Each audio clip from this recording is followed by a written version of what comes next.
teach in the sociology department, which also has a criminal justice concentration. This study is one piece of several papers that I've written about women who perpetrate violence that is not actually self-defending violence, but in fact they are proactive in their approaches to commit intimate partner violence. However, these women are also being victimized by their partners as well. So it is bidirectional violence, but not reactive violence. So this study has 4 main objectives. The first, it is a call for support because we have so many studies that are focusing on women who are battered women or men who are coercive, and we aren't spending that much time focusing on women who are actually not perpetrating that self-defending violence. We do need support and interventions for these women because more women are being arrested, and we need to make sure we address that. What we have here is a theory that I have put together. It's called sociology of emotions theory. And what it has is a micro and a macro level component where we're not only focusing on women and their emotional or emotive responses during violence, we're also focusing on the socio-cultural aspects of life, some of the things that are happening in their lives from the point that they're born and to the point where they're actually perpetrating violence, and looking at how those things connect and how it motivates women to actually perpetrate violence. Next, I come up with 3 intervention models and 13 total strategies. Now, what you can do with these strategies is you can use them, you can pick and choose what you might use depending on that particular woman or man. I actually believe that this model is gender neutral. So I believe this can be used no matter whom the offender is. And then I have a few recommendations for people who are studying female-perpetrated intimate partner violence. So here, I pulled the participants from a larger study.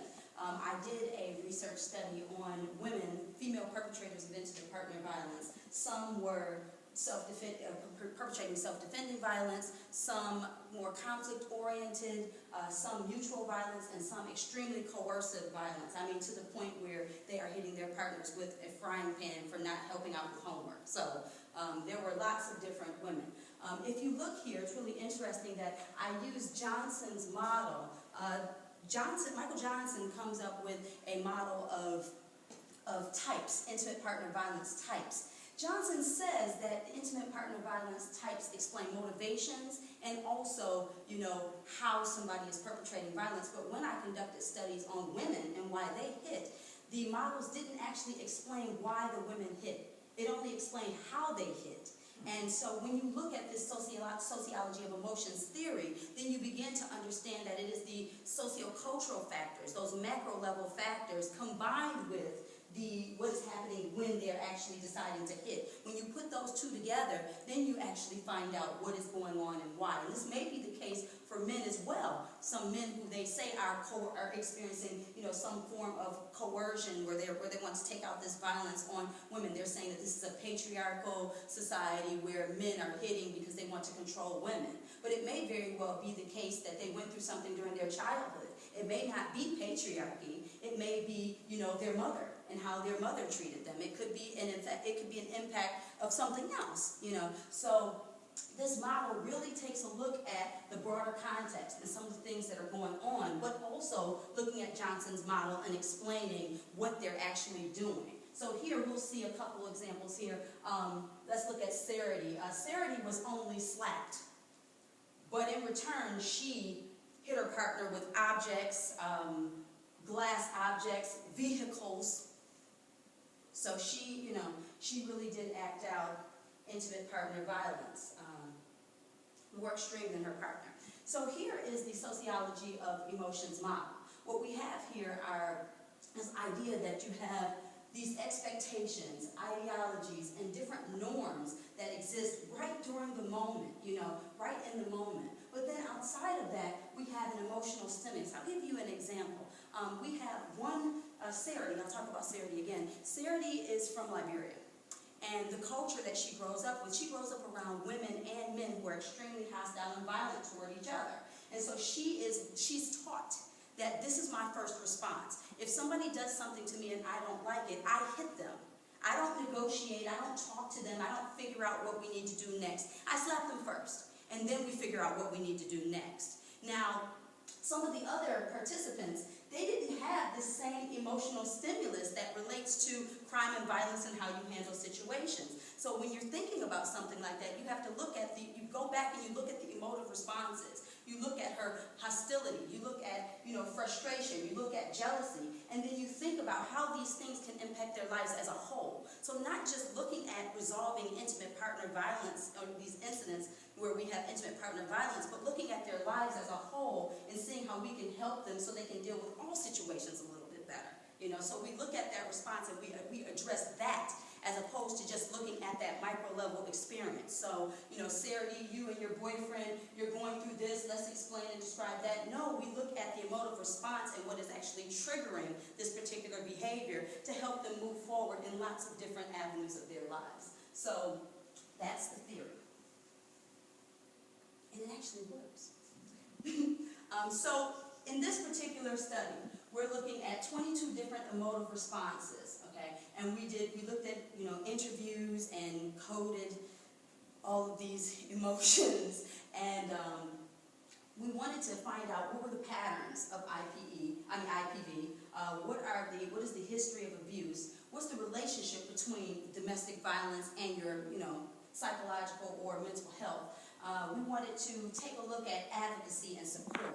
For some of the women, the idea that they did not have support, they didn't have anybody to talk to, they didn't have help. Because they didn't have help, their response was to do whatever they had to do. Do what I have to do at this particular moment. And that's when the macro level indicators start coming in, because they don't have any other options. What are the other options that are available? So for those women who were, told, you're causing this particular problem, you're not loving him enough, you're not doing what he says. So as a result of your behavior, you're being hit, and then you all are fighting because you're not doing what you need to do.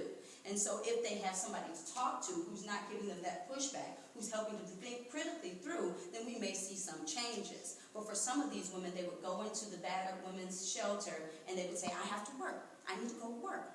And the battered shelter would say, well, you have to be here by 5 o'clock. If you're not back by 5 o'clock, then you can't stay. You can't receive our support.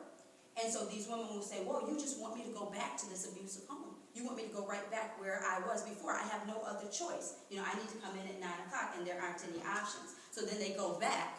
And with one case example here, we see the woman going back. And once she goes back, she actually ends up shooting her partner because she doesn't know what to do. So those are key. So here we have the recommended interventions. So you have your crisis intervention, your emotional awareness intervention, and then your pathways. Now the thing is, if you look at some of the emotive responses and what these participants are actually going through, they relate directly to certain types of strategies that you can use to address whatever is going on. Now some of these strategies have been used in a variety of different treatment programs, but the idea here is that you're looking at the particular emotive responses and you're taking them through a series of strategies that then build upon each other and help them to move forward, with the final strategy dealing with their ability to reconcile with themselves and with the people that they're dealing with.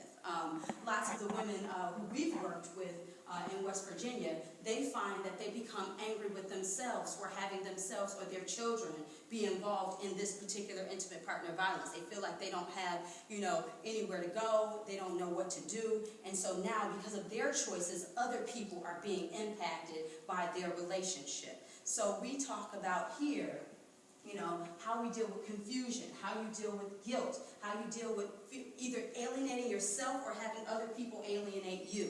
So these are all really important factors that are involved with this intimate partner violence experience. So these are some of the intervention strategies that I believe, again, are gender neutral. I believe these can work for men who may be coercive or men who may be using some type of, conflict-oriented violence. I believe that this can work no matter who you're dealing with. I believe this can work for gay and lesbian populations who are experiencing intimate partner violence. A lot of our studies that we have now deal specifically with only, heterosexual couples.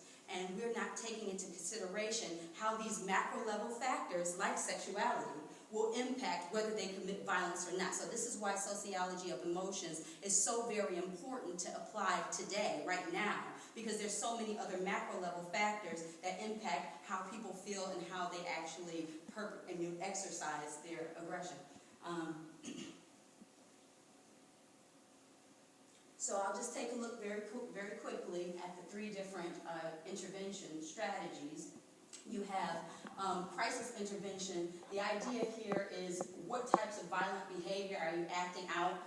Why are you acting out? Hostility. Let's confront your feelings. Let's look at chains of events and things that trigger your behavior. It's very important that people know, why am I acting this way?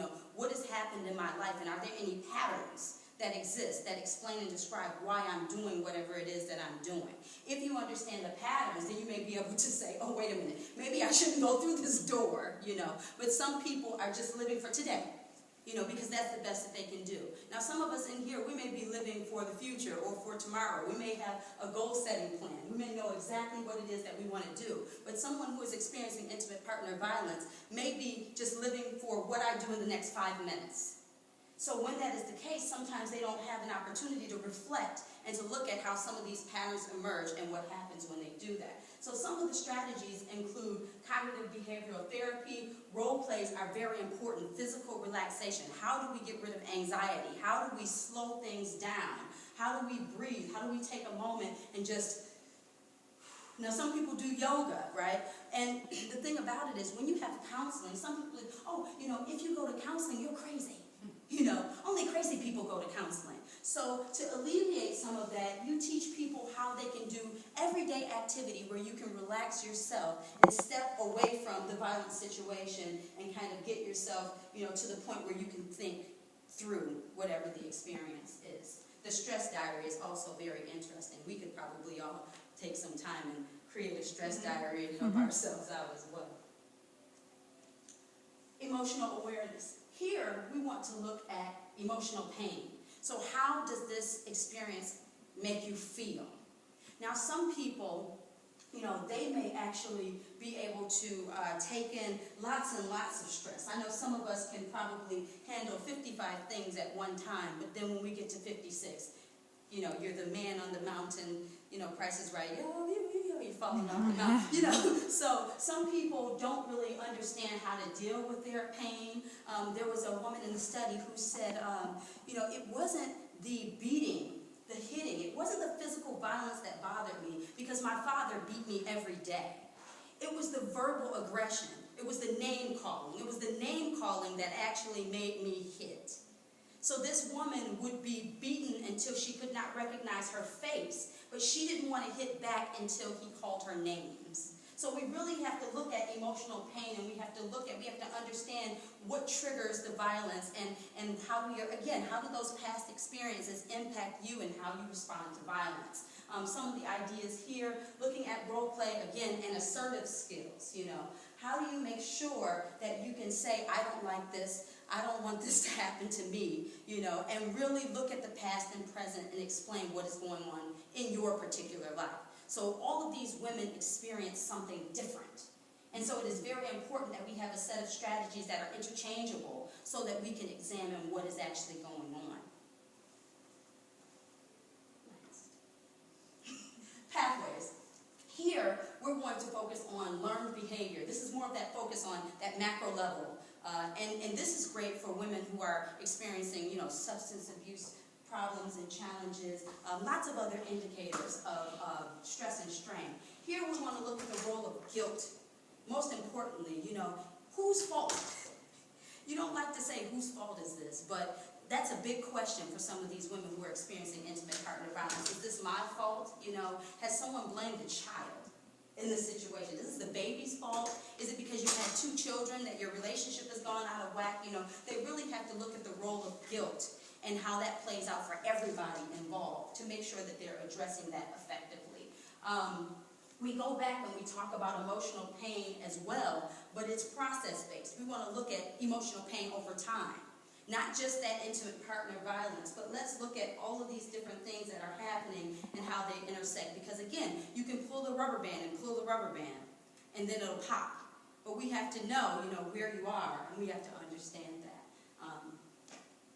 So, recommendations. This may be gender neutral, so we need to increase awareness. We need to have more empirical studies. We need to test these interventions to make sure they work.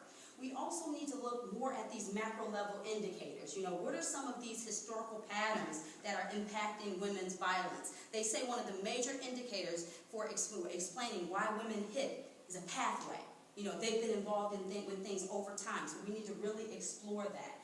Control. When you look at mutual violent combat, Michael Johnson says that it is only coercive control that impacts this mutual violence. My studies say that some women want to control themselves, they want to control the situation, they want to control their partner, right? They want to control their partner using some type of emotional or verbal abuse, So there are many different types of control, and we can't just say bidirectional violence is coercive. That's ridiculous. We can't do that. We have to look at various forms of control. And then finally, we need to make sure that if a woman is arrested for proactive violence, that's actually what she did. She's not just being arrested because there's some type of mandate where you just arrest everybody. Is this really what she's done, and what type of intervention do